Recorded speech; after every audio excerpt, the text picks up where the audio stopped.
Hello, everyone. Welcome back to our final session for the two-day Face Race Summit. It's been absolutely brilliant seeing so many of you here and having so many interesting connections and building solidarity, building collectives, and really talking about some of these really really difficult issues that have been faced by so many in fashion education, in the fashion industry, learning fashion, and how we are trying to think of ways to address this. So thank you all for coming here. Thank you for everyone who's been online. To close the 2 days we've been here together, we've got some provocations. We're super excited to have insights from 3 rounds of conversation. So we're going to begin with Aja Barber, who is the author of the fantastic book Consumed. I hope you all have read it. If you haven't, please do. Absolutely brilliant book, and for students here, it should just be one of your manuals that you really use to help you get through college. And Semaan, who we're super excited, who's come over from New York to join us, who needs a little introduction. He's been doing amazing work with Slow Factory, doing fantastic online courses where I've attended so many of them. You've got the Slack group that keeps the conversation going, and it's also been in residency here at Central St Martin's in the Lethaby Gallery, and has got a whole world, a meadow growing in there under the project title Applied Utopias. So they're going to speak for about half an hour. Then we're going to be joined by Darren Miller of the Black British Business Institute. We're really excited to have Darren here. And then we're going to close with the group Bold, who are Andrew Ibby and Harriet Elliott, who are going to tell us about their work and really set the tone for the closing part of the night, which will be drinks in the Lethaby Gallery. So do join us, and Andrew will be DJing too. So without further ado, please give a round of applause to Aja and Céline. Thank you. Thank you so much, Tanvir. Thank you to CSM for having us here as a resident of the school for this past week. We're so grateful for you. And thank you so much, Aja Barber. Aja Barber is one of our dear board members at the Slow Factory. She's also one of my closest friends. And as I was chatting with her in the gallery space that Tanvir was mentioning, we have an indoor meadow growing in there. I recommend you all go and roll in it and touch the art and take it home. And the idea of the meadow was because we're so far away removed from nature. We make these decisions on sustainability without any connection to nature because we are disconnected from it because we live in cities and because we are also, subject to colonialism, to these fences that are put around these parks and so on and so forth. And so we wanted to really bring nature closer to us. But as I was exhausted putting all this together, I said to Aja, oh my gosh, Aja, I am supposed to go on stage with Face Summit and I don't know what to say. And Aja generously said, I'll come with you. I think it's always easier to have a conversation, particularly one with a friend. And so if you're not really sure where the conversation will go, pick someone that you can talk to for hours. Which is the case, so watch out, we may go over 30 minutes. But also, as we were discussing, Aja, we were both saying how exhausted we were, and the topic of the summit it's super important. Of course, it's mandatory. We should have this conversation all the time, but at the same time, it oftentimes falls on the shoulders of Black and brown people to have the conversation on race or to hold these difficult conversations. And it's exhausting. It's absolutely exhausting. Like the work that I want to do is sometimes thwarted by absolute microaggressions. If I think about if I could move through spaces without bumping up against the systemic issues that we are talking about again and again and again, how much more effective and impactful could I be in the work that I do? If I didn't have to worry about, somebody sitting with their back to me the whole time or closing me out of conversation, how much more could I get done? That sort of stuff really takes it out of people. And, even talking about it, I was chatting with my friend Andrew, who's in this room, and we were talking about how the conversation can even be tiring. Absolutely. And for example, it takes a toll on our mental health. It takes a toll on our bodies. It takes a toll on everything. And I work really hard on my healing, on my personal healing.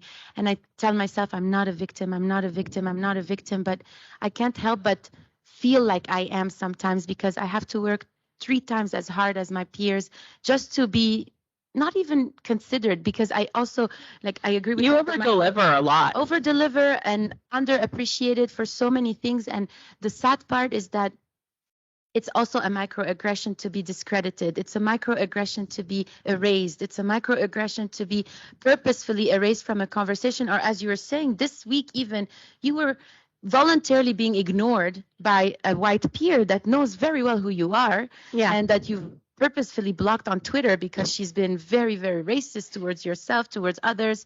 And here she was. She invited in the space. And it's just like, wow, this is really meta. We're supposed to be unpacking all of this, and I am having it happen to me in the space where we're supposed to be unpacking it. Wow. That's the only way I can really look at it, because if I don't, I'll be in a rage. So like, we were angry. Yeah, you have to like hover above it and sort of like take it in from like a weird academic perspective, because if you take too much of it to heart, then it ruins your entire day. Absolutely. And it brings down the energy of the room. And we were in that space where we were both very sad, sort of, bringing the energy of the room down yesterday. Well, I was also really hungry. Yes. I needed to eat. And then I was like talking about this like low-key microaggression that I experienced. And then I was like, and then I ate and I immediately was like, okay, I feel better. It's true, but it does take a toll on us, right? Like, we've had so many conversations where it's exhausting. And as Toni Morrison said, I'm not going to quote her, but I'm just going to paraphrase, that it is such a distraction. Racism is a distraction. It takes us away from our work, takes us away from our art, from our well-being, from our lives. And that is a distraction. Like, what if we had a conference where we talked about what we actually want to do outside of the white gaze?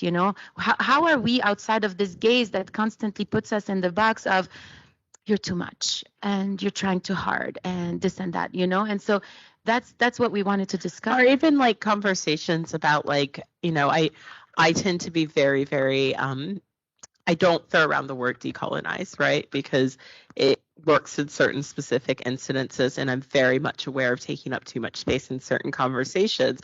But I do feel like the fashion industry has sometimes been like, let's decolonize things. But then there's still these barriers for entry. There's still these gates around certain subjects. There's still, guarded topics that you can't even talk about. Like, recently we had a passing in this country, and people were being piled on for talking about the colonial legacy of this country. And that I saw that in the fashion space. So how are we decolonizing if it's still a subject where it's no-go at certain times? You know what I mean? And even in 2019, when I came to Central St. Martin's, my first time doing the study hall here, and the opening speech that I gave was around, the legacy of colonialism in the fashion industry. And I remember the room tensing up, because I feel like it was the first time they've reckoned with that idea. On the stage, we had you and you brought me on, and then I just went even harder. And we had also Alan Solway, who's an Indigenous artist based in the occupied United States. And it was also the first time I feel like most of the folks in the UK, not the black and brown folks, but the folks in the UK who are from here, who are Indigenous from the UK, lol, were very surprised to see an Indigenous person for the first time. And so that was also something where I felt was stressful for me to hold. Like, I hold a lot of that on my shoulders. And the other thing is that talking about social justice in 2020, and except for the Palestinian people, but everybody else is okay, but not the Palestinian people, because that is literally one of the hardest topic you can have in a conversation, talking about the liberation of the Palestinian people, my people. And that is very, very hard. And as soon as people find out I'm Arab, it's immediately this very okay anti-Arab sentiment that's like, yeah, bye. Okay, like, no, you got in here, but now you're out, because it's such a difficult political topic. It's a religious topic. And it's not that complicated. At the end of the day, it all boils down to colonialism, and we have to discuss it like that, Yeah, I just feel like we're barely scratching the surface sometimes, but then also people want to give out awards for like barely scratching the surface. And I'm kind of like, okay. It all feels kind of bizarre sometimes, to see people particularly use the language of liberation in a consumerist society intrinsically tied to capitalism. It's really bizarre. Absolutely. And again, just to say, we're talking about solidarity. We're talking about this uprising of our human rights, and in that we must perform ourselves into it. I was talking about that recently on a class for Advaya about this idea of women and power and what is our identities. And at the end of the day, in all these representation spaces that we get to be in, we squeeze ourselves in, and then we have to represent our identity in its full spectrum. So I found myself like dressing in abayas from Lebanon because I'm Lebanese, and I was like I'm calling my mom, please get me the traditional jewelry, and she's like, what? Like, no, that's like Halloween costume. What are you doing? And I was like, no, because I have to represent. She's like, you must represent as you are. Like, you have to own the idea that we have been colonized and this is what we dress like, because there is no one manufacturing this anymore. So there is a certain element of performance, and like, don't get me started on the social media aspect of it. For those of you that follow me, I have a platform and I tend to keep the ads to a minimal. I would say that my Instagram is about 98% unsponsored, but every now and then I'll do something goofy just for myself. And then a brand will be like, ooh, can we get something like that? And I'm like, no, you know what I mean? Like, I feel like I do enough dancing in some ways, and I could do it for myself, but I'm not going to perform that for capitalism. Like, piss off. And in the other sense also, we're talking about more women of color in position of leadership, more women of color in the C-suite, and then you get invited to advise the C-suite, okay? And then there's no follow-up after that, or a woman of color rises to the C-suite and then she has no support. In fact, she's being hated by her own peers. Yeah. Because I also talked about that recently in a talk about power and women and all of that stuff around. And you see that repeated everywhere. I've seen that with like my mom as a teacher, and seeing Black principals who, find themselves in this position where it's like, oh, yay, we put a Black woman in this position. Great, knives out. You know what I mean? And that's something that we see repeated. I remember a few years ago when there was an unfortunate advertising campaign with a fast fashion brand where they put a little Black child in a hoodie that said coolest monkey in the jungle. And the conversation on Twitter was, this is what happens when there's no Black people in the room, which true. But what happens when you put a Black person in the room and they are too scared to tell you that you are about to shoot yourself in the foot? Because that definitely happens to marginalized people. We get put in this place where we're expected to be the moral compass of like basically don't crap the bed. But then at the same time, we're not listened to. And if it pushes too many people in a direction that makes them feel uncomfortable, then we have to look out for ourselves because you're getting pushed out the door. And these are the things that we don't talk about enough when people are like, diversity and inclusion. Look, we put a Black person in this position where they absolutely cannot win. And the minute they talk about something that makes us slightly uncomfy, then everybody turns against them. And before you know it, they're out. Or we put them in an impossible situation where it's just done all out mess, and it's like, great, fix it. What? How? What? How? So like, it is something to be said to put marginalized people in spaces but not give us the tools and not give us the support to actually help to create tangible change.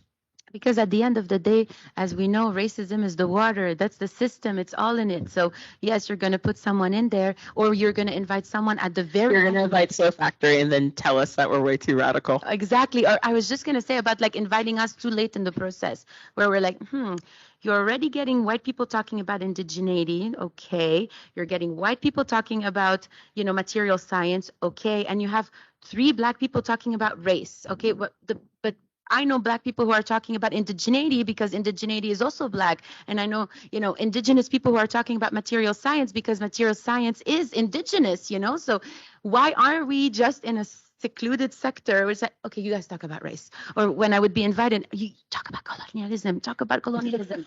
And it's like, okay. And then I'm just sweating like, okay, colonialism, everybody.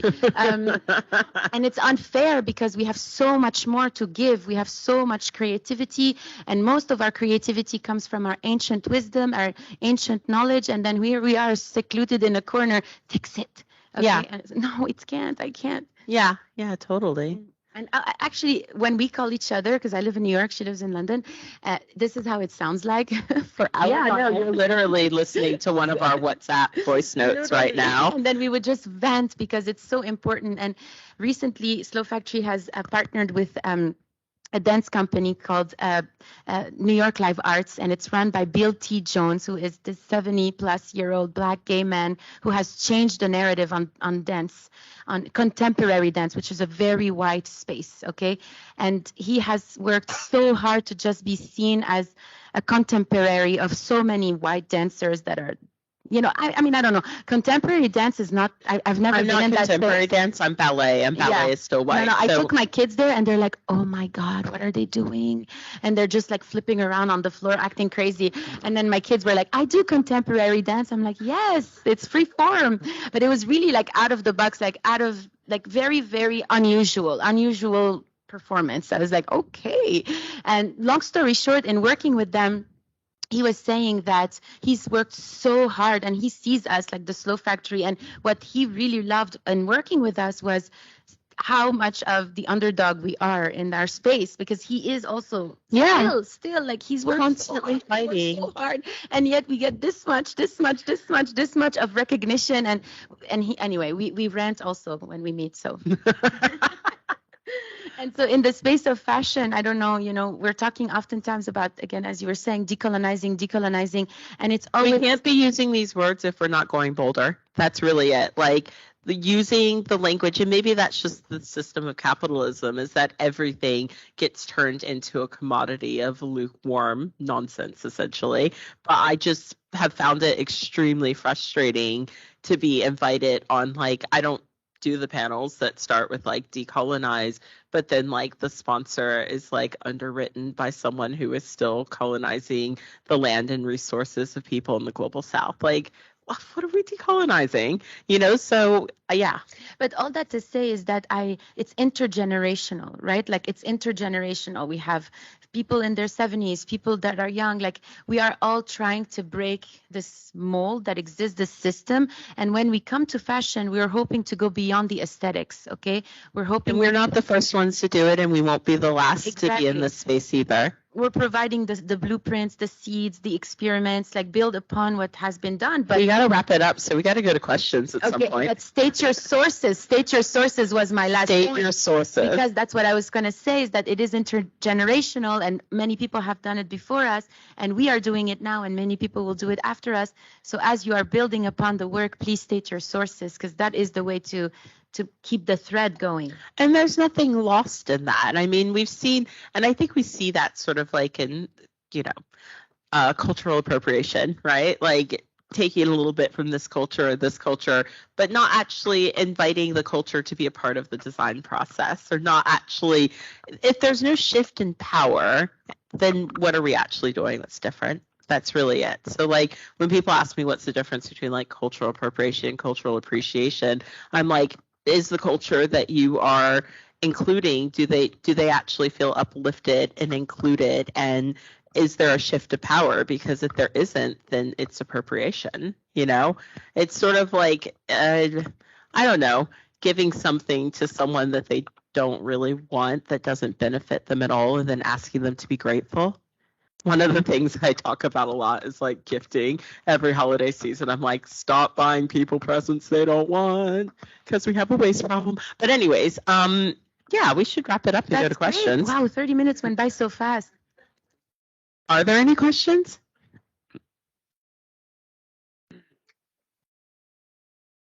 Questions? There's a microphone there for questions. This is so special because really this is an intimate conversation with one of my best friends, and I can't believe that we're having it in front of everyone, which is kind of. And I didn't know that I was going to have this conversation today, so there's no makeup. Come with you. I'm like, okay, I'll do it because I love you, but I'm not prepared. But okay. No, but this is very intimate, and these are the conversations that are important to have. Oh, that's what I wanted to say about Bealty Jones, is that the talk is the medicine. The talk is the work. What we're doing here is the work. So that's important. Questions?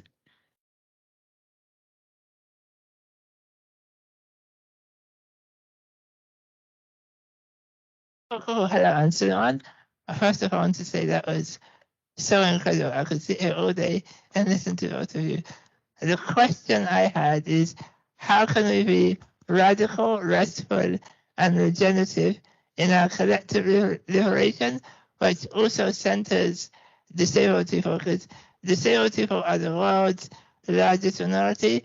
80% of disability required in someone's lifetime, and also disabled people face the most harsh impact towards climate change, and we're often excluded from these conversations as well. I think it's critical, and one really important fact that most people don't even recognize is the impact on disabled, Black, Indigenous, and people of color. For example, in the US, more than 50% of all police brutality is of Black, disabled people. So this current attack will be radical, restful, and regenerative towards collective liberation that centers interdependence and love. Thank you so much. Thank you so much. What's your name? Tell us your name. My name is Semaan. I thought it was you. Because we have collaborated on the Applied Utopia piece that is, so we have made our first textbook at Slow Factory, and Semaan is part of the Applied Utopia textbook. It's available at the gallery. But you are so right, and thank you for recentering this conversation around disability justice. And of course, as able-bodied humans, we have no idea about that. And oftentimes we have been schooled and we have been taught by yourself on social media and even by email. And that's how we met each other, actually. And we were like, yes, you are right, it's true. And the work that we're doing at Slow Factory is trying more and more to be inclusive of disabled spaces that we don't even belong in. So it's also a delicate balance of finding the right way to enter that space, finding the right way to welcome folks. We, of course, have American Sign Language available, but even that, the deaf community is like, we're not disabled, we're not disabled. So it's like all a cultural movement. It's a cultural movement that, in working with more and more disabled activists, what we have discovered is that we're talking about slowness and we're going so fast, and myself included, like we're not even set up to be inclusive of disabled spaces. We're not even set up to slow down because we are just running nonstop. And so that is a lot of unlearning that we have to do in our spaces, and actually slowing down, actually being sustainable, with the first step of including disabled activists, disabled writers, disabled designers. And as we were starting to do it, I was, gently schooled by like, Céline, you run 20 million miles an hour and you're called Slow Factory and there's nothing slow about it. So how are you going to do that? Like you don't have room for disabled designers. Disabled designers need more time and you have to slow down. And I was shocked. I was like, what? Because it's tied to capitalism. And I struggle with the same thing. Like, it's this idea that like all of this comes back to like capitalism and like, yeah. Sorry, continue. No, thank you for that. It's true. Like, and also as immigrants, we're like when I was young, like resting in Lebanon, it's fine. There's like this culture of farniente and resting that's very welcome. But here, we're not allowed. We're not allowed to fuck up. We're not allowed to make a mistake. We're not allowed to rest. We have to go, And so that my interactions with the disabled community has been only healing for my own self, and how I grind, how I hustle, how I am hard on myself. And I have learned so much on that. And I think that to the I disabled think it's community. a lifetime of unlearning, especially while we exist within these systems. And it's something that I constantly come back to when I push myself in ways that I know are unsustainable. And then I do it again. And I'm like, what are you doing? By the way, I'm so tired. I'm going home and going to bed after this. But it's something that I have to constantly circle back to in my own message, because I think it's going to take me a lifetime of unpicking, to be honest. So one more thing I just want to say out loud in public. So, at the Soap Factory, when I do a mistake in public on social media, I'm not the kind of person to say, hey, you are terrible people, why did this? So I sent an email to Céline and to the team, and I cannot tell you how loving and generous and open the response was from Céline and the team. I think we just need to center everything back to love. And Auntie Maya Angelou has an incredible quote which I live by. She said, do the best that you can until you know better. Then, when you know better, do better. And I think the Soap Factory is a huge example of doing the best that they can every day. So, huge thank you to Céline and the team. Thank you so much, Suleiman. You're the best. Thank you to Nicole and Paloma and Josh who are in the room, and to Colin Vernon who was on stage yesterday. Thank you. Honestly, it's a whole team effort. And as Suleiman said, we had posted something about like get off your screens and go into the real life to protest. And because we were just tired of like the performance on digital social media of like, I'm an activist, it was just like it's not doing anything. But we received an email from Suleiman and from other folks actually from the disabled community that really put us back in our place, and we're like, this is harmful for our community because we can't go protest and we can't go on the street. We need to be on the digital spaces. Mobilizing digitally is important, and you just discredited us, and we're like, shit, take this down. Okay, let's talk about it. What should we say? What can we do? Can we hire you guys? And so that's how it started. So thank you so much.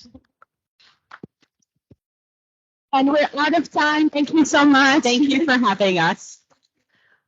We are hugely pleased to be joined now by Darren Miller of the Black Business Institute. Welcome. Who'll be in conversation with Karen Franklin, one of the co-founders of FACE. Thank you. But please join your hands together and give them a warm welcome. Thank you. Thank you, everyone. And thank you, Tanvir, so much for promoting me. You've done that twice today, actually. I'm simply a member of FACE, and it's a hugely valuable experience as a white academic in terms of learning, but thank you. And I'm thrilled to be here, and I'm stepping into Sharon Lloyd's place. She's really worked very hard, and Darren, Sharon's chosen guest, and having listened to you speak before, I know that the information you're going to convey is really valuable. So I just introduce myself, and we do a little audio introduction as well. So I'm Karen Franklin. I've worked in the commercial fashion arena for around 40 years, and latterly a lot more as a visiting academic. And a visual description, I've already told you how long I've been working. So as a white woman, I've got long grey hair, and I have big dark glasses, and I often wear large earrings. Darren, over to you. Hi, everybody. Darren Miller. I'm the co-founder of BBI. It's the first Black Business Institute in the UK, set up soon after the killing of George Floyd, on the back of a conversation between myself and a Swedish entrepreneur, actually. And we were just talking about that brutal, heinous act. Topical conversation back in summer 2020, but the conversation could have been a 5-minute conversation, went on in the end for 4 hours. And at the end of those 4 hours, we believe that we definitely had passion, similar ideas and some values, and some brilliant initiatives about what's really going to make a difference. And that's what gave birth to BBI. So that's what BBI, that's how it came into being. BBI, we're really trying to challenge racial injustice through business enterprise. And we especially believe that entrepreneurialism leads to social mobility, and that social mobility is a key component for levelling society. So that's a little bit about BBI, just an introduction. I'm a born and bred Londoner, grew up in Southeast London, and as an entrepreneur myself, I've done really well, but always got to a point in my career where I faced systemic and structural barriers, and mostly it's to do with funding, trying to access funding. So that's the real focus of the organisation. Thank you, Darren. And do you want to do a little audio description, just so we've got that of yourself and the way you look for? An audio description? Yes. Is this the first audio description? We've been doing them for the last 2 days. Description before. Just for people who are tuning in, who are listening only. Well, I'm from the West Indies. My parents are from Jamaica. I'm 6 foot tall. I'm 6'2", fair skinned. But as we say in Jamaica, out of many, one people. Thank you. So, and having heard you speak quite a few times, you're a polymath, you're inspirational, with a podcast that has been nominated for quite a few awards, and we'll speak about that a little bit later. So the origins of BBI obviously came from something which shocked everyone. What was it that galvanized you to then focus on, right, BBI is going to be the result of that, the Black Business Institute? Well, it's really trying to get to the nub of the issue. When we think about the way the Black community is portrayed in the UK, it's lots of negative stereotypes. And a lot of that comes from the fact that there is wonderful talent in the UK, in every sector of society, including the Black community. But in order to go out there and achieve greatness, one needs to be able to access resource. And so that's a really important thing. Okay, and so you began doing that. So tell us a little bit about the sort of challenge for the UK's Black business entrepreneurs that are specifically aligned to race, that are in fact unique. Well, it's really about the funding networks and the funding structures. So, for instance, if one wants to raise money, you really have to be tuned into the system. You need to know the right people. You know, very often it helps to go to the right schools. And we know that in the UK, Black people are more likely to go to a comprehensive school rather than a private school. So these are all problems, not plugging into that system and not having the know-how, knowing the language and how to meet the important criteria. That's really important. So I want to just check that we're going through your PowerPoint as you like it, because I know you've got quite a specific set of images. Shall we move on to the next one? Yes, do, because it is studio lights in here. Very hot. So yeah, generational wealth. I think that's really important to look at the Black experience from a historical perspective. We know that people don't always want to talk about the past. I think they think there's a stigma in talking about the past. But if we think about the loss of generational wealth, generational knowledge, we have to look at slavery. We can't get away from it. And from the 1400s to 1833, when slavery was abolished, there was close to 500 years of knowledge, experience, father not being able to pass information down to son, mother to daughter, and that's had a retarding effect on the Black community. And so even though people think it's something that's very historical, the impact is still here today. I mean, not many people know that the slave owners were given this incredible boost of 300 billion in terms, equivalent of 300 billion in terms of compensation. The slaves were not compensated, so that's really unfortunate. That loan was only repaid in 2015. So it's all very recent. Another important piece of information, the last transatlantic slave, his name was Sylvester McGee, died in 1971. So if you think about passing down generational knowledge, generational wealth, if you look at that family, he wouldn't have been able to do that. And that extends to lots of families. And if you need us to carry on with the slides, do just say next slide. Next slide. great. And so then you start to look at the systemic barriers and how those barriers really impact and how they come together to create this systemic structural wall, which is hard to get beyond. It starts with education, not being able to attain great education, not building those networks. And then once you leave school, you haven't got a great job, so you haven't got a great credit rating. That stops you from being able to buy a property, and without property, then you can't go on to give the bank what they need, which is that security to give you a loan to start a business. So the whole thing comes together and you end up with this massive structural crisis. Next slide. Well, that's just going back to what I said, and this really speaks to what happened in Bristol with the toppling of the statue. I mean, these the former slave owners, when they were compensated, they were able to really recast themselves as philanthropists and give back to charity and start institutions and so on. But that wealth came on the back of a barbaric system, slavery. So that's important to note. Next slide. You asked me, Karen, about the challenges faced by Black entrepreneurs, and this is one of them. There was a survey that was conducted in November 2020, and it looked at where capital had gone over a 10-year period.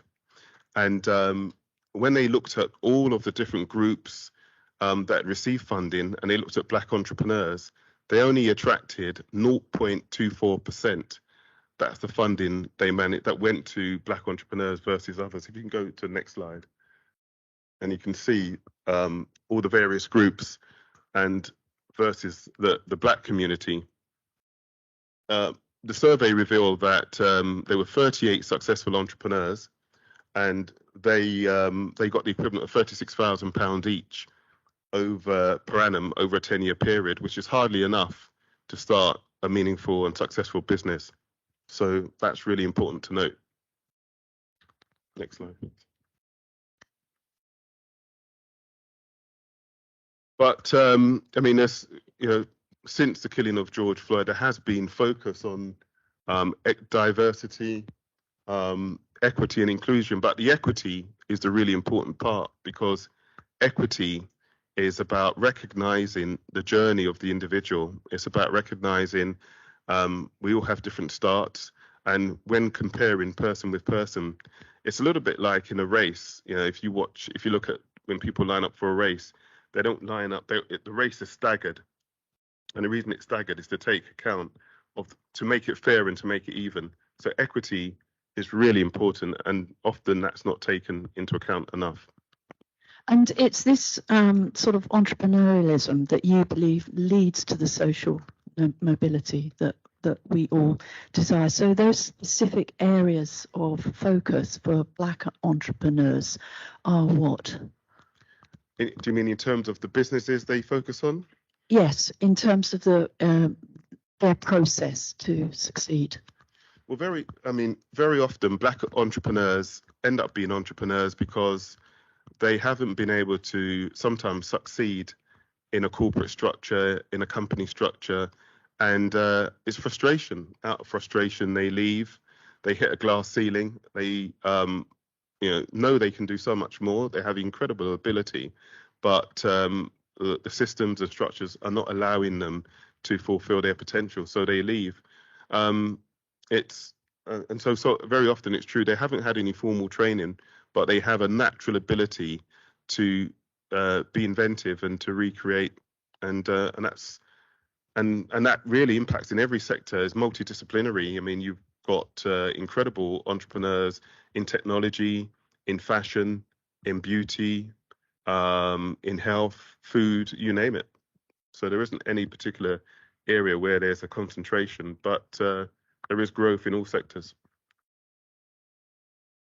Well, just going back to that slide a minute, just focusing on the importance of diversity. So diversity is something that should be embraced, and it's starting to be embraced by all big businesses, all progressive businesses, because they realize that you want to avoid groupthink, and it's really important to have individuals from different backgrounds come into a business and bring in fresh ideas and innovations. Imagine if you have a group of people who have never been exposed to management before. They haven't been systemized, and so they don't know how it should be done. So they're coming to the table with wonderful new ideas, and that's the benefit they can bring. Companies who embrace diversity and inclusion, it's been proven. Harvard say it, if you're got a cognitively diverse team, much better for problem solving, for driving innovation. McKinsey reports more profitable. So diversity is something that should be embraced by all companies who want to have a future. And that's something, again, that's been reiterated over and over in these conversations, especially in terms of education. Everybody benefits, don't they?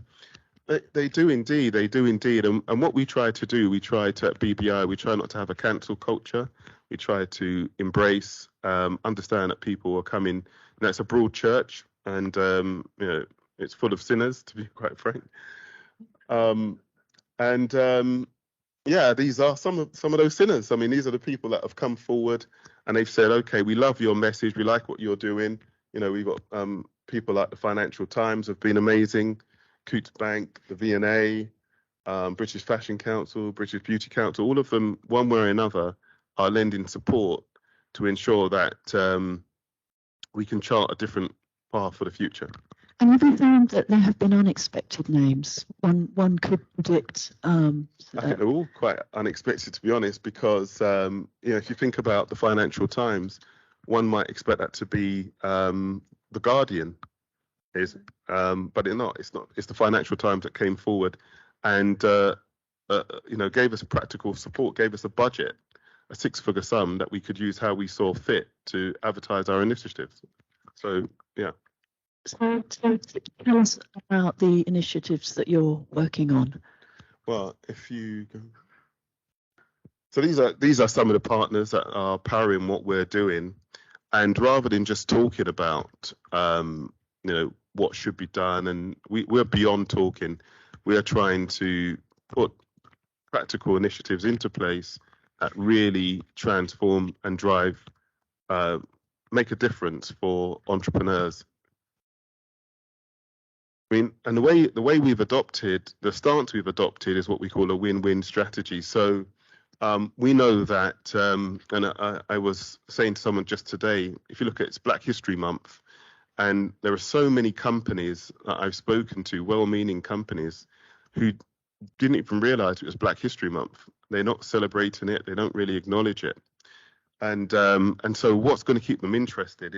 It's not necessarily the moral argument or the social argument, it's money, and there's nothing wrong with that. So win-win is really where we make it clear that the Black community has to be seen slightly differently. Like other communities, the Black community spends lots of money. It spends 300 billion every year, according to the Institute of Practitioners in Advertising, and there's another 24 billion untapped. That means there's an incentive for companies to work with organizations like BBI and try and court the Black consumer. There is a monetary return. And we don't mind and similar story, if you look at America, the spend in America has just gone up. I think last time it was about 910 billion, now it's jumped to 1.6 trillion. So huge amounts of money are being spent by Black communities around the world. And, in return, those communities should be respected. And these companies should pay for access rather than just taking creativity, appropriating ideas. It should be done in a more respectful and equal way. So that's what win-win's about. And that's just an overview of all the different snapshot of the value of entrepreneurialism in these different countries. So we're speaking to these big brands and trying to convince them to look at the Black community in the same way they look at other communities like China and India. Black communities are the same. We're a source of wealth, a source of progress, and a chance to have an equal partnership. This in the UK, so Coutts NatWest recently did a survey, and by not making access available to the black community in the UK, it means the black community is not realising its potential. And if it was to realise its potential, it could add another 75 billion to the UK economy. And we all know that the economy is in some trouble at the moment. And I think we're just about to get a new chancellor. I think we've got a new chancellor.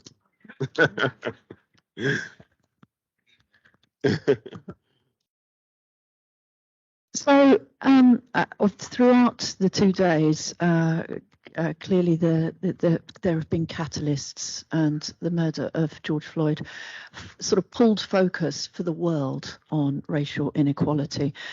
Time passes, and I wonder, do you feel there are challenges to keep people fully engaged? And obviously the figures that you've given here are a direct challenge to white investor perception of there not being the markets. So that's one way in which you're doing it very effectively. Are there other ways?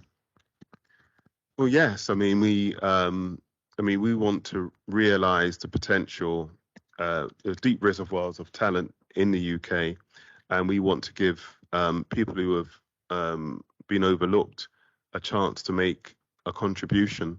And we do that through different initiatives. One of our initiatives, we're working with SOAS on what we're calling a mini MBA, and that's a chance for people who haven't had any sort of formal training in the past to to learn some basic business principles, so they can go on, start their business and develop those businesses, and in due course scale those businesses.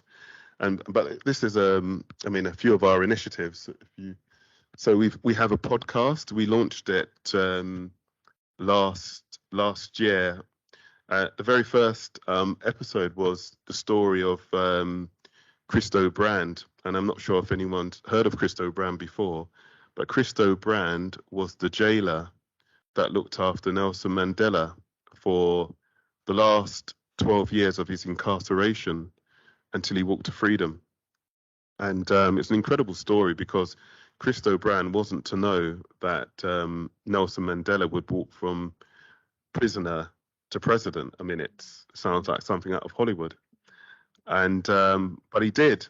When Christo Brand joined as a jailer, he was just 18, and he was told he was looking after this dangerous villain, one of the most dangerous men in South Africa, and instead he found this man that was already in his mid-60s, a very meek and mild-mannered man. So he didn't see what the danger was, but he realised he was special. When it was his birthday, he got 50,000 birthday cards. So he said there was something unique about this man. So he got to know him really closely. Cut a long story short, they became best friends, and he became a mentee of Nelson Mandela. And something he did really risky. Nelson Mandela was missing his family. He'd been incarcerated for 27 years in total, when his children were becoming adults and having their own children. So one day he smuggled one of Nelson Mandela's grandchildren into prison. And, Nelson Mandela was really touched by that, and he remembered. So when he did become president, he soon after, within weeks, he invited Christo Brand to join him in Parliament, and he did. So it's an extraordinary story. But we also, talking about how we transform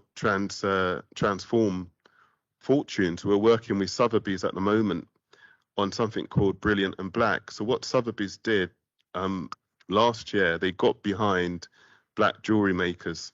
And people didn't even know black jewelry makers existed, but they do. And so Sotheby's gave them a platform to sell their product internationally in 2021, and they did it again in 2022. And we've done a podcast where we interview some of those jewelry makers and an editor from The Economist. And then this is our flagship project, where we are effectively, it's almost like a department store, a pop-up department store to give black entrepreneurs an opportunity to sell their product. But it's more than that. It involves training with SOAS. It's a really modern, forward-looking platform working with Farfetch. And yeah, it also involves art as well. Go on to it. So that's it. Basically, it's a department store. It's the first time it's ever been done. It doesn't exist. I mean, we're still trying to get to the finishing line, but when it does launch, it's the first time anything like this has existed in Europe. It's going to have hospitality as a key focus, and recasting African and Caribbean food in a sort of more contemporary, aspirational fashion. And also a focus on black art, contemporary black art, creating a platform for black artists to expose their work without going through the gallery system. So coming to an end, you know, what we try to do, we try to extend ourselves. You know, we have to take risk in order to drive change, and remember, don't look for new ideas in the same old places. Thank you very much, Darren Miller.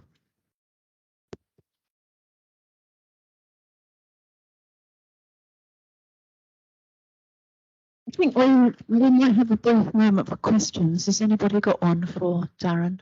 And the mic is coming down. When you've given this talk, oh, we've got a hand going up. Thank you, Harris. So, gentleman here for the mic, if you would come down. It's there. Thank you for what you've had to say. Do you work intergenerationally? Because very often when finance is procured for new businesses, often the reflection is on those that are just emerging out of university and startups, but there's often a lot of people from the Black community who have ideas across the generations. And so in terms of your initiative, do you work intergenerationally as well? Yes. In fact, what we're doing with the initiative, our flagship initiative, which is called New Wonderland Emporium, that's actually for early stage businesses. And what I mean by that, established businesses. It could be any age. It's a business that's trading for at least maybe 3-4 years, and they've mastered their craft. And so they're ready for scale. So that's the kind of people that we want to get behind. Because there's quite, you know, sometimes it's like in all things, if you find yourself in the middle, there's no support. So we want to support people who have gone through the hard sort of like early years, made the mistakes, and they're now ready to grow their business proper. And people can contact you how? Is there another question? Anybody want one? How can they contact you, Darren? So yeah, it's just Darren at blackbusinessinstitute.com. Simple. Anybody like, yes, one more, and then I think. Yeah, hi, thank you for sharing. So with the Emporium, is it a long-term venture, is it a permanent venture, or is it a pop-up? And I asked that in regards to the businesses that do engage with the space, what happens afterwards? You know, are they able to sustain their work? Yeah, so it's we're looking to make it into an annual pop-up every summer, open for 2 to 3 months. That's what we're just refining the duration. But in terms of continuity, this is where the partnership we're coming together with Farfetch, it means there's going to be this online proposition which is there constantly. So it's best of both worlds in some respect. And if you've got a moment, just talk about the sort of architectural plans, because there's a lot of work gone into that, hasn't it, to make it a really high-end space. Yeah, I think that I remember having a conversation with a very prestigious developer, and we were looking at some space and what to do with that space, and we were working with some incredible architects, and they came up with this wonderful design, and the property developer said, Darren, this is too aspirational or too high-end. And I think there's a lack of appreciation that in the Black community, like other communities, there's lots and lots of aspiration and people want the best. So what we've done, we've managed to get a cohort together of 7 architects that are helping us to design the space. So when we take the space over, it's going to be beautifully designed. You know, some of the designers we're working with have worked on shops like Selfridges. Thank you, Darren. I'm just looking at the organisers. Are we to time? Okay, thank you very much for your questions. Thank you very much, Darren Miller. Thank you so much to Darren and Karen again. That was absolutely brilliant. And, you know, really so much information there, Darren. So lots to think about. So thanks again. So we're coming to the end of our 2-day summit. Lots and lots to think about. But our closing provocation is called "There is Nothing New about Black Fashion Culture. Legacies of Black Style and Fashion." We have Andrew Ibby from Liverpool John Moores University and Harris Elliott from Central St Martin's, and they'll be talking about BOLD, Black-Oriented Legacy Development. Please give them a warm welcome.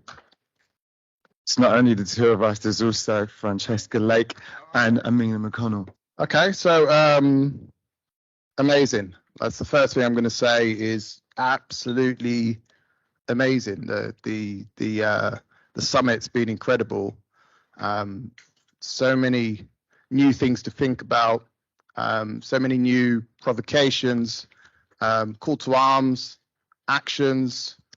We've seen academics next to industry players. We've heard about business, retail. We've heard about new projects, old projects. So for me, as one of the founders, I'm absolutely blown away, quite emotional, and it's been really difficult actually to keep to script, but I'm going to try. I'm going to try and do this one. So we are going to talk about a project that I think has probably been in conception for as long as I've known Harris Elliott, which is how many years, Harris? Probably nearly 20 years. So about 20 years. And we've been talking about Black fashion culture for an awful long time, its impact on the world. Globally, we're beginning to see it permeating everywhere now.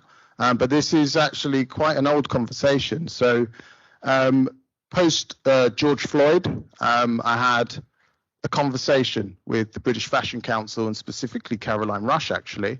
Not about what we're going to do tomorrow, because that's a given, of course, but what about everything that went before?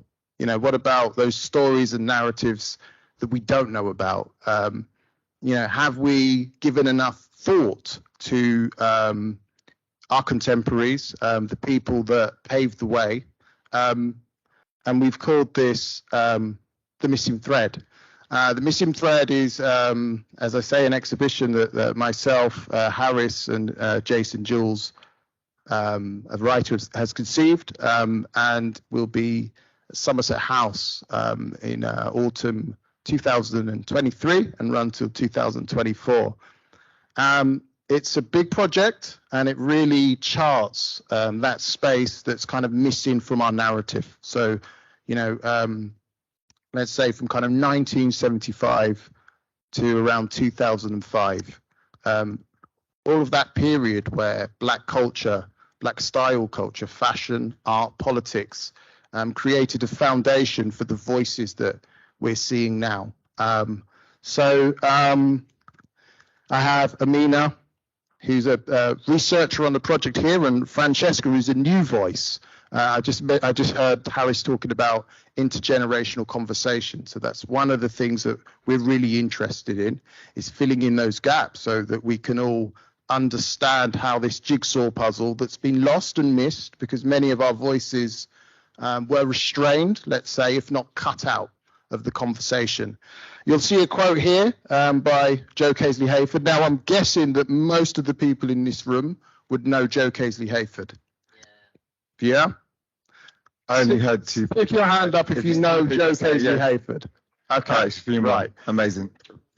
You're wearing Joe. That's fantastic. So am I. So am I.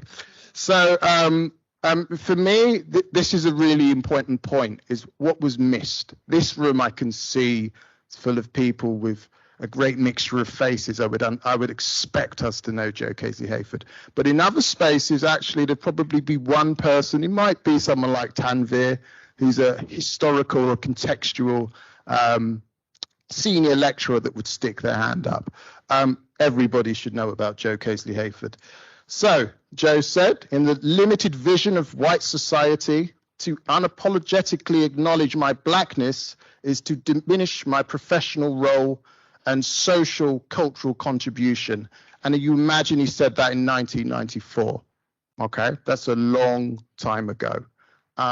Could we go to the slide number 2?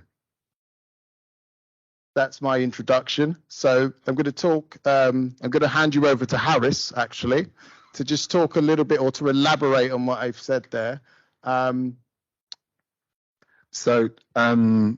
Whenever we need to contextualize anything that we put out, especially within the academic space, and academic as well as the gallery space, it's very much about thinking about why something is relevant and why we need to share these things. It's just not the what, and very much the way that I speak to my students here.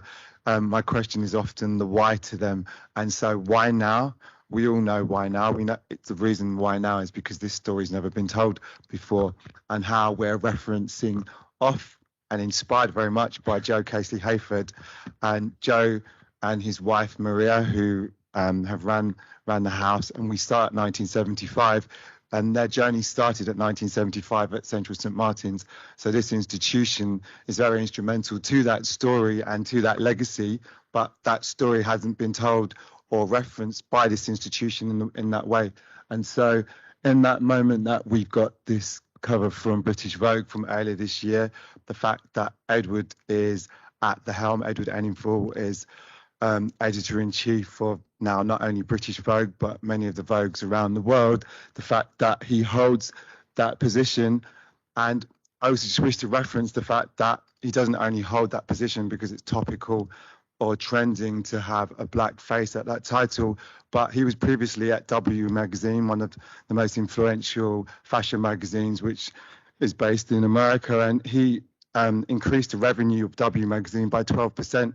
So his appointment at British Vogue wasn't just the fact of tokenism, but actually as a financial magnate, he's somebody who could also bring new revenue to a magazine which was failing or becoming quite dated because it didn't represent or reference so many of us who are in the room right about now. So this story is relevant now because of many stories that haven't been told, which riff back off of what Darren was just saying, and that the cultural capital of black people, which has been overlooked for so long, hasn't been recognized or referenced. And to the business detriment and to capitalist detriment, it's quite stupid, because actually you've actually missed a huge trick by sidelining black narratives. You've actually also lost out on a lot of revenue. So the point of telling this story now is actually about giving credit, giving back, but also being able to reference actually the importance of why black cultural capital within fashion as an industry and as an institution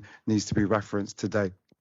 So I'm going to give my microphone to Amina, and I'm just going to, as an amazing researcher, just your point on legacy, really, the importance of legacy. Okay,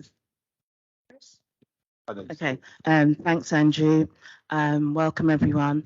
So as a researcher on the missing thread, as I've gone around and I've done my interviews, I've become a lot more present and aware to the importance of legacy, because with the stories that we are uncovering, we've been in contact with many practitioners who are turning 70, and you have a lifetime of creativity, copyright material, who now need to be thinking about how they're managing their archive, because their archives are actually creative assets that have wealth attached to them.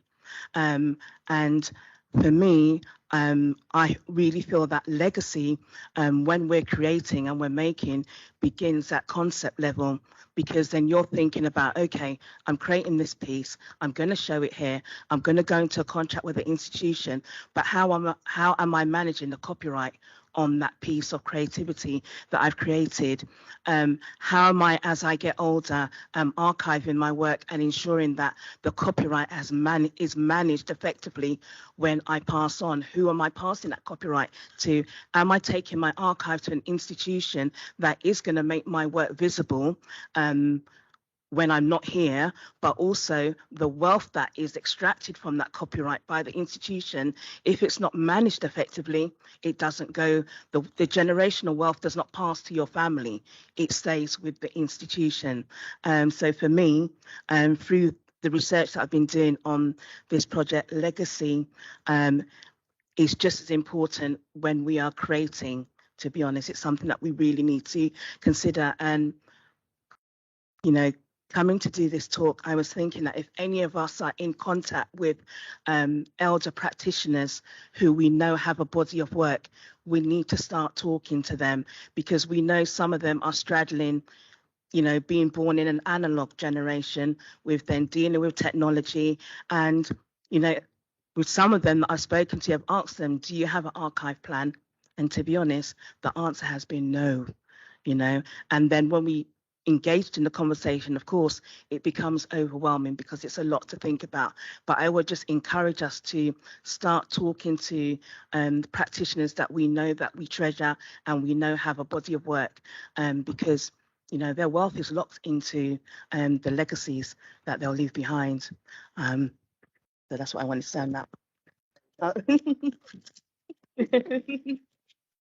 Hi everyone, my name is Francesca. I'm from Kingston, Jamaica, and I'm studying on the MA Fashion Women's Wear program here at CSM. I come from graduate diploma fashion with David Capo, which was an amazing experience, and that allowed me to continue my education here at Central St. Martin. For me, I think my perspective on legacy, or I should say actually a bit of background. My background is in cultural studies from the University of the West Indies, Kingston, Jamaica. And my perspective on legacy is about our stories and kind of how we can continue to add to that. So my perspective is really about, you know, how, as a Jamaican creative, you know, what is the, if I am in Jamaica and only telling that story back to Jamaicans, then our stories only stay within that incubator, you know. So how is it that I can traverse telling those untapped stories on a global scale?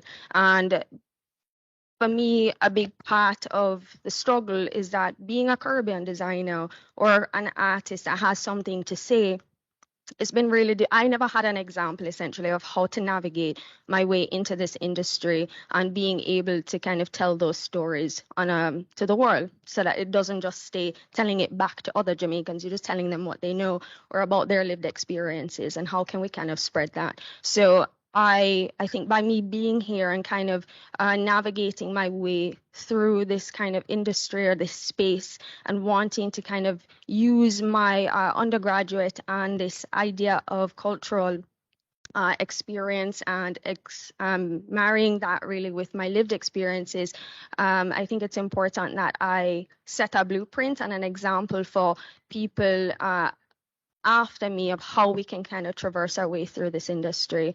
I think that it is important just to add to our legacy, so that the untapped stories of Jamaican culture, with regard to my experience, don't just stay within that community.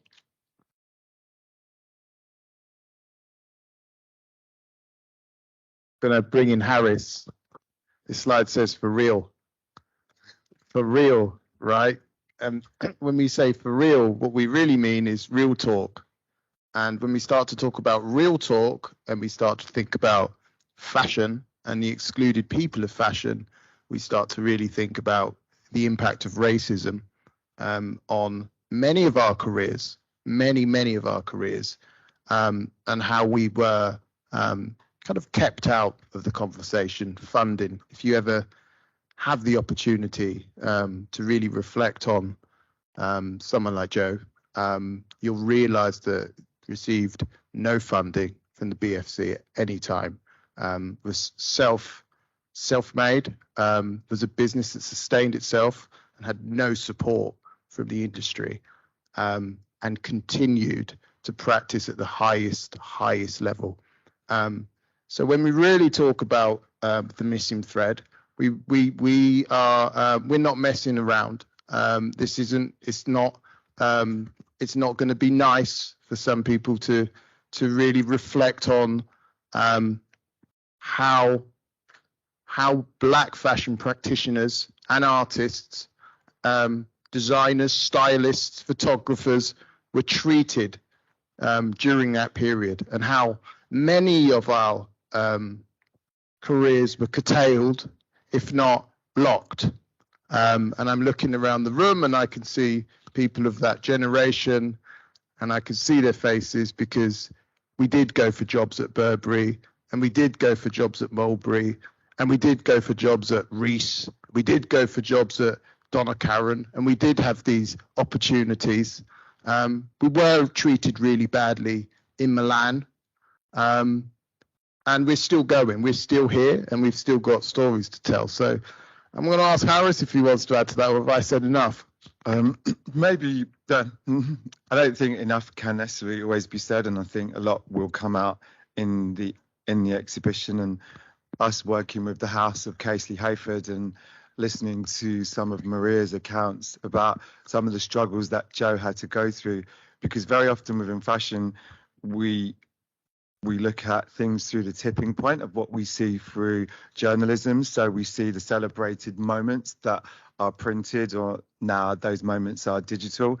And we all know that we live vicariously through those moments. We make these huge assumptions that because somebody's had printed work, therefore they must be doing really well. But speaking to a woman who worked tirelessly with her husband and seeing how he was sidelined and he wasn't supported, it becomes really painful, because the assumption is that because the house is a recognized name within the fashion industry, that actually they must be doing all right. But then actually the realities of the amount of editors, some who are still heavily working today, and influential people who are very influential, who many of us know within this room, were never that supported. And I'm not here to kind of kiss and tell, but just the realities that went on, that people that, I mean, I studied interior architecture and design, and the only prominent designer that I knew of when I was studying was Joe Casely Hayford.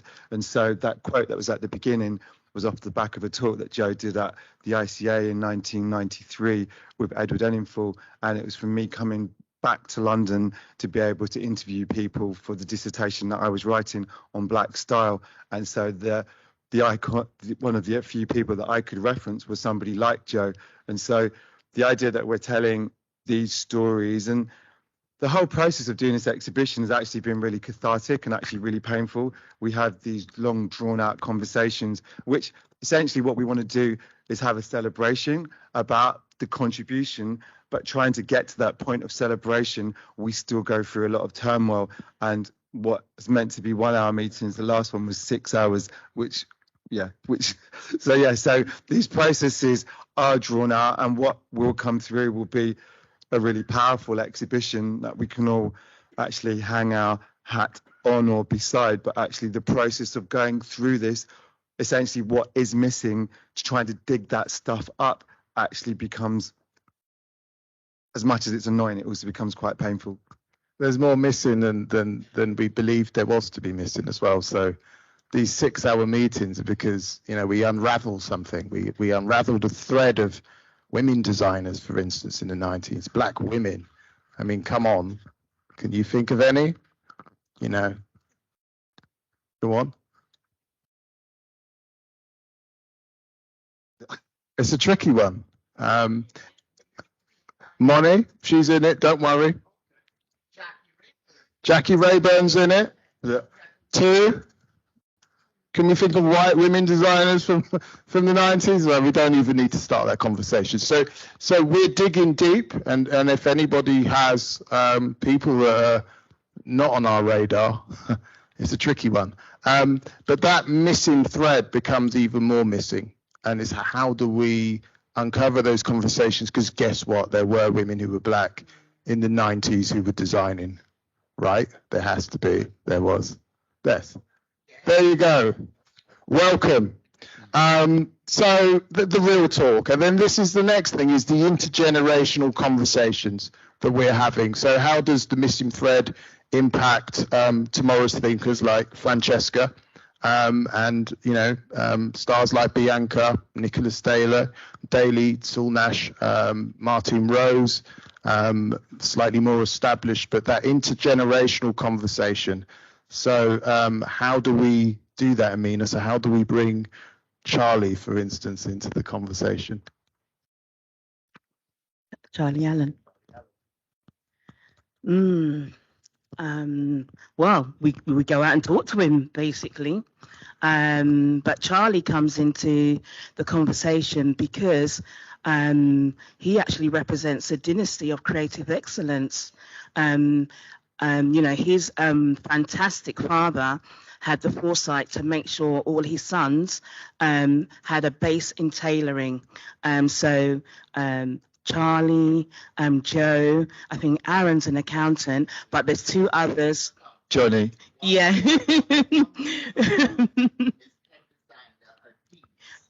Yeah. Johnny so Allen. there's five sons. They all had a base in tailoring.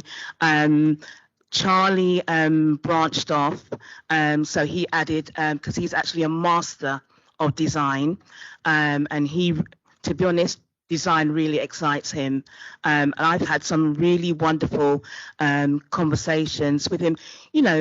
Charlie, his work has touched popular culture across the decades, because some of his first work included doing seats for the Tourists that went on to become the Eurythmics. In his portfolio, there's many popular culture people that he's worked with.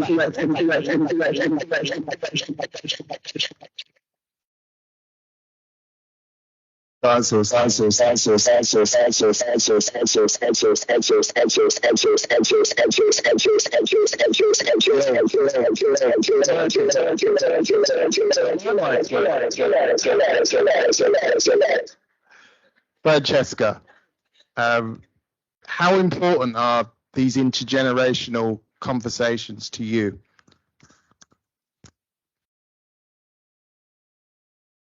Or how important are these intergenerational conversations? So Amina's been talking about Charlie Allen. How important is it for you to understand that legacy, and what would that conversation sound like if you and Charlie were sat together, Well, I think for me, it's really important in terms of the retention of our culture, and just in terms of the knowledge that we pass down and are able to kind of work with not just people within our discipline, but also across intergenerational, also from other disciplines and local artisans and things like that. I think it's really important to just maintain and going back to this idea of legacy and how we can kind of maintain the conversation so that we can kind of continue to push that narrative forward.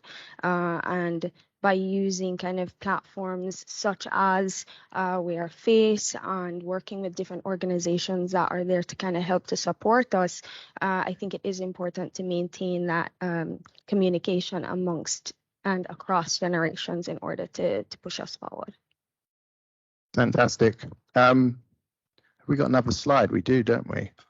Okay, so those who were previously seen as a disadvantaged minority have developed a unique vision. A new combination of talents has emerged from the fertile ethnic exchange of cultures. Increasing numbers of Black people have this capacity to draw from and enrich both cultures, whereas the reverse is impossible. The majority culture has never felt the need to educate itself fully, nor enrich itself with anything other than the Western ideal. 1994 ID. Number 24, Real Talk. We'll also be exhibiting the Joe Casely-Hayford archive, as selected through Maria Casely-Hayford, who's a true and fierce custodian of all of the work from 1975, right through to his passing, and beyond, with of course Casely-Hayford and the legacy continuing. Harris, a comment on that? How important is that? essential. It also links into what you mentioned yesterday at the beginning of the summit, which was the fact that the libraries were creating a library, and so initially in digital format, the Joe Casely Hayford Library, and that came out from the idea of the celebration of Joe, but also the way that Joe works. The way that Joe worked, and the way that he incorporated many different facets into his practice, and the way that he would draw and reference from context. Almost the idea, there's a famous quote online that Nina Simone talks about, that artists need to reference what's going on around them. And you yourself know, as somebody who worked with Joe, the first person that would employ you was a black designer, with Joe Casely Hayford. The way that Joe worked with you, and the way, talk about what that was like working with Joe when you first started. Well, that was the education. That's the only education. It was like working with a Jedi master. So, I cannot begin. I mean, I'd done quite well. I was graduate of the year, and at that point in '96, and on my way. Actually, can I stop you before you go further, so you can continue? The fact that you, and most people don't know, that Andrew became Graduate Designer of the Year. And so part of our conversation about the missing thread is that 2 years around that, Christopher Bailey was Designer of the Year. Kim Jones was also Designer of the Year. Where are they both now? We all know where they are. And the idea of Graduate Designer of the Year, what that used to mean, that would be your fast track or your trajectory into the industry. And you spent a number of years unable to get a job. The first person that would employ him was Joe Casely Hayford. So that sets a bit of a context. Now you can obviously continue with I was quite good working with Joe. So I was quite good, I'm not going to lie. It was a long time ago. Going from that environment of believing I was really good, actually, to working with Joe was another level. And really, I should have walked into any job after that. It's like working with McQueen or with Westwood, or you can put any name, Yogi, Com. The work that we used to see, the editorials that we'd see Casely Hayford in often featured, Dries and Com de Garçon and Yamamoto. It was before Raf Simons. It was before Raf. I remember seeing Raf coming out, and me going, "Oh my God, who's this new Raf Simons guy?"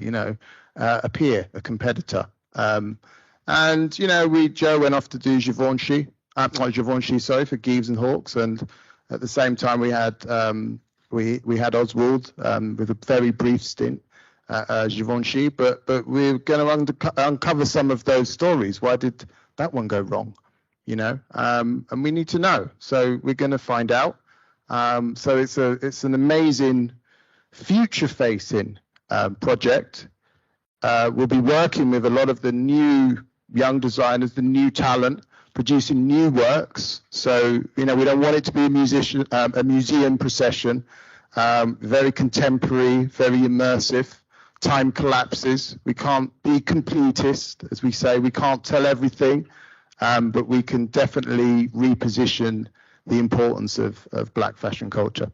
Through the idea, almost looking at Afrofuturist principles, the idea that we're working with some of the contemporary designers of whom we're all aware of, and we're in conversations with them at the moment. And we've created a timeline from 1975, that point when Joe and Maria met here at St. Martin's, through to the early 2000s. And that timeline is an inspirational timeline which we've put together. So it's from our perspective, and there's many things quite heavy to the humus, from the New Cross fire in 1981 through to Who Shot JR, which is a bit of a contentious joke. Yeah, which is a contentious joke within the group. But we've created this timeline with the notion that the contemporary designers that we're going to be working with, for them to be able to pick something from that timeline, or maybe even not, but from that reference point, and that had they been aware of some of those knowledge points, or had the thread not been missing, what would they create? So whether they create an image, or whether they create a garment, or whether they create a film, the idea that they can reimagine that future. And so we were going to stop the exhibition probably in the early 2000s, just before the advent of digital and social media as we know it now. But the Somerset House were really keen that it was kept up to date. So working with them, we thought, how do we continue to tell this story and keep it up to date? And it's by working with designers to be able to reimagine that future through what they create, but they're not prescribing that, but what they would be.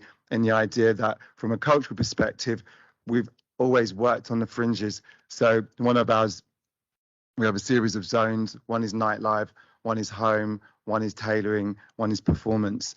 And we look at that laterally as well as literally, and the idea that how people can reimagine themselves through this timeline and recreate.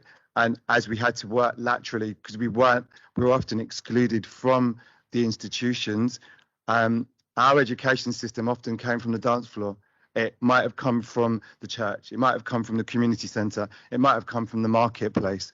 And so therefore, how we would reimagine, and so the way in which we teach students now to look at their references, we always only had to do that because we weren't allowed in those spaces. So we're allowing people to kind of reimagine their futures and move forward in that way.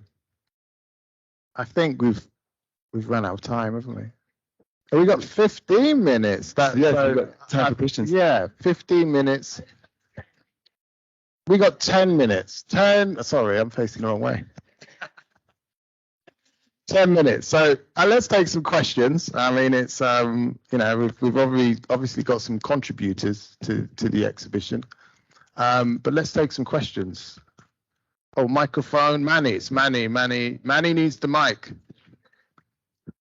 Thank you very much for sharing your stories and journey with me and with us. I'm still Manny, senior lecturer here. I was moved by the intergenerational conversation because I think that's very important too.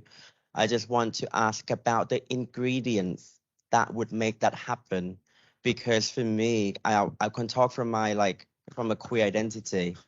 I'm not a generation that lose friends and families through HIV, lucky enough, but I lost friends through overdose and chemsex pandemic. And I'm certain that different generations will suffer different trauma. So just wondering for you, what's the ingredients to enable intergenerational conversation to happen effectively? Amina, do you want to? Yeah. Amina, I'm going to allow Amina to. You can take this question, Amina. I think, with intergenerational, I think one, we just have to be open to it. Then going out and connecting with people through this project.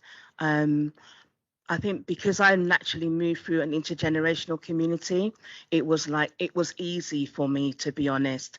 But I think at the end of the day, talking to your peers, getting them to ask who they connect with intergenerationally, it's really important, because at the end of the day, many of us are branches of a root. Do you know what I mean?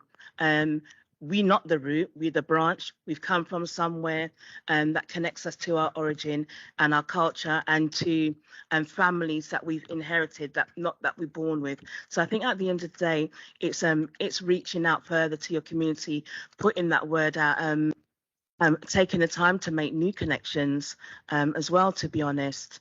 I hope that I know that in the exhibition that we are going to make the space to have intergenerational conversations, because there are so many exciting practitioners who are turning 70, who've done a body of work that some of us are just not aware of, but they have contributed significantly to the creative and cultural landscape here in the UK from the time that they arrived here, to be honest.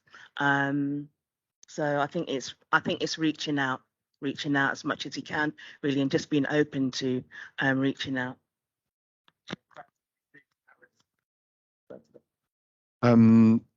So part of our process has been initially starting to think. We were starting to think about the contemporary designers and having their inclusion. And then we've had to sometimes revise the way that we would be putting the project together.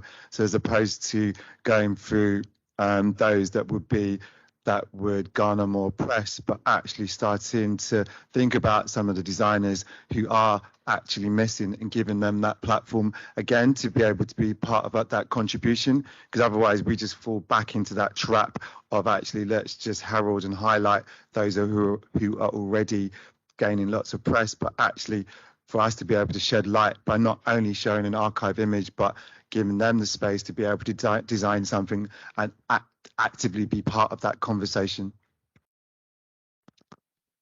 So I'm going to be bringing back a designer from, we're going to be bringing back a designer from the 90s that's just disappeared into obscurity. But I know this designer is unbelievable. So we're really looking forward to seeing, what comes of that space or what we can pull from that space. So there's a lot of conversations and a lot of this actually, sitting with Francesca. This panel is an intergenerational conversation right now, but really important for our roots and for the development specifically of our Black identity or Black culture in fashion. Have we got another question? The front. No, I just had a little note, and I just want to show my gratefulness to listen in, and also throughout these 2 days, it's just been amazing. And I think also speaking as a white person and understand the white privilege, I think I can speak to the white people in the room that it's so important to listen, and it's so important to understand that you will not be speaking for someone else, and you're going to leave the space for that. And I was really touched by Ricardo's film yesterday, and it's just very important, and I just want to highlight how important it is that you all speak up as well, and I'm very grateful for being part of this. Thank you so much. That's real talk right there. We've got another question. Stunned into silence. One at the back, or two at the back. So this is to Amina. You spoke about archives and being kept in institutions. But you said something that I just want you to possibly expand on if you can, that if people were not keeping the archives in institutions, where would they keep them? Because are you saying they should keep them in their houses? I just want to sort of, if you could expand on that, please. The thing about archives is that I'm not saying that they shouldn't be kept by institutions. But I think that before you get to the institution, I think you need to have a clear plan of how you want that archive managed and handled by the institution. Because as far as my knowledge goes, is when you gift an archive to an institution, it becomes a gift to the nation, and then you have no more connection with the archive. I think that there is a practitioner who's on Instagram, and his name escapes, I've forgotten his name, but he has a program called Decolonizing the Archive, where he basically introduces practitioners into the very basics of building their archive, and then building a plan, and then having a clear goal with how you want your archive to be handled by an institution. Because to be honest, if you spend a lifetime, doing your practice, and then you give your archive to an institution, then it's up to them when they decide they're going to make it visible.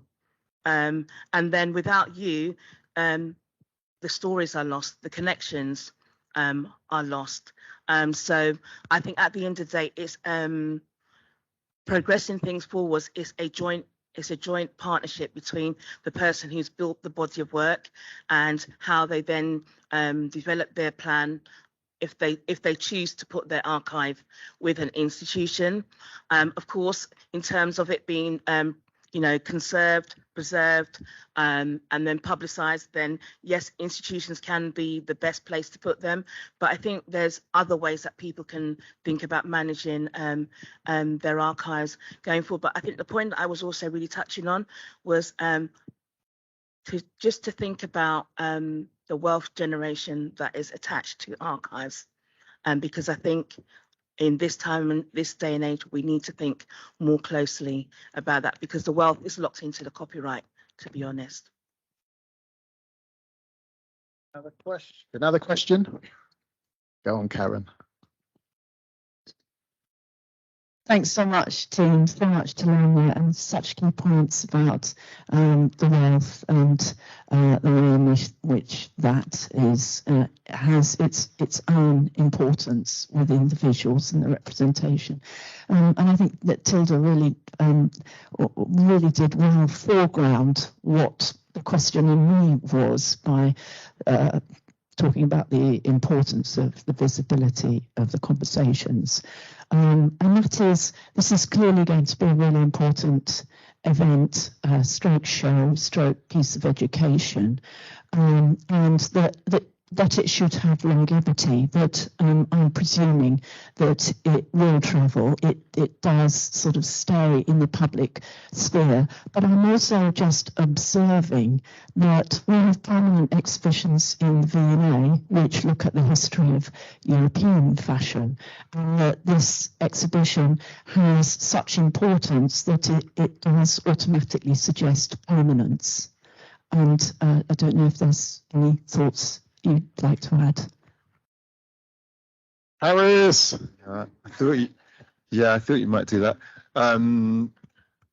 We have talked about, I mean, it's kind of almost a bit weird in the early stages of creation to be able to then predict the response, and then obviously from an archival academic point of view, as a resource and as an entity in itself, it will have its own merit. We have talked briefly about the idea that how the missing thread might travel. We've started conversations with a couple of institutions in West Africa of recent, and so the idea that an aspect thereof or the whole exhibition might start traveling. In terms of the ideas of permanence, we would definitely be open to that. But yeah, it's still really early stages. I mean, we're 11 months away. We're still heavily involved in the creation and the uncovering, as well as creating the new works. But we're definitely open. So if Darren and the Black Business Institute wish to get some money for us, seeing as that he was talking about earlier, we're totally open to that conversation.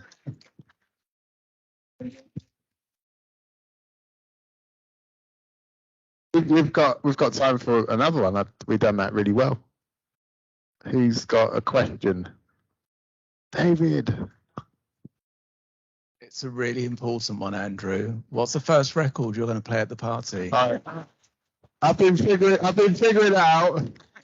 It's got to be Fela Kuti, because there's an anniversary there, and I think it's going to be expensive shit. So yeah, we got that one. And I've got a question for you, David. I know you were a prominent designer with a label. You know, we might need some of your archive. Does it exist? Harris has already cornered me on. There you go. You see. So we're actually sitting in this audience. It's amazing, and we're still going. And I'm thankful that you're here, and that Harris is here, and Amina's here. We've somehow kept going. Let's go and dance. Let's go and dance. Thank you. And on that note, we just want to thank everybody for coming and for making it such a brilliant 2 days. Please do join us in the Letter B Gallery. There'll be drinks and DJing from Andrew. Thank you, everybody.